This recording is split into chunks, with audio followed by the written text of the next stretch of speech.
Welcome to Outrage Science Bites, where we explore the science behind outrage, political polarization, and the ways modern media is fueling division, all in bite-sized episodes. I'm your host, David Beckmeyer. Continuing with our series on the psychology of polarization, today's episode is Extremism and Outrage, how outrage leads to radicalization.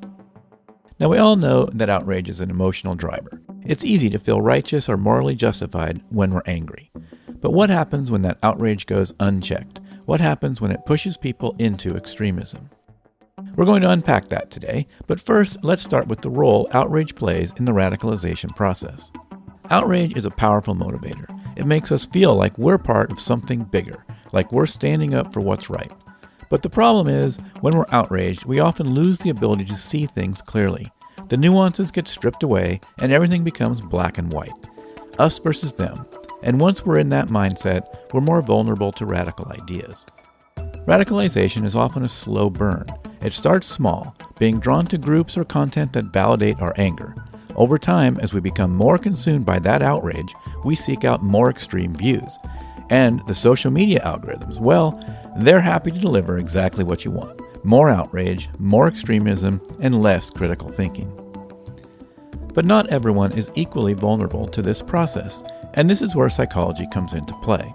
So kind of the big five, if you like, by self-awareness, social awareness, self-management, relationship skills, and responsible decision-making, right? Like none of those are specific to any political leaning, but they're all these things that help people kind of engage with others from different backgrounds, that reconcile their own identity, deal with the uncertainty that's going on in a way that's positive rather than, oh, there's this uncertainty, therefore I'll blame these people. And this kind of process it maps very nicely onto issues of why people hold radical beliefs or go and act on them. Say like, well, there's this really nice concept, integrative complexity, which has been found to be higher in non-radicals, lower in radicals, which is like broadly defined as the ability to, one, recognize that there are different views on a topic, and then two, integrate those into forming your own belief. Now, that's very difficult to do if you think the other side's just wrong and there's no reconciling, because then you hold your belief, you're never going to change it. But if you're able to recognize, it's almost empathy, right? It's like these people have their own beliefs for their own reasons. How can I take the kind of good that I see there, merge it with my own beliefs, and form new ones? When people can hold more complex views, they're less likely to be drawn into extreme or black and white thinking. They're able to say, hey, I don't agree with that person, but I can see where they're coming from. This ability to empathize and understand different perspectives can actually act as a shield against radicalization. But when people lack integrative complexity, it becomes much easier for outrage to cloud their thinking. Their world shrinks into absolutes. We're right, they're wrong. And once that happens, the leap to extremism isn't as far as we might think.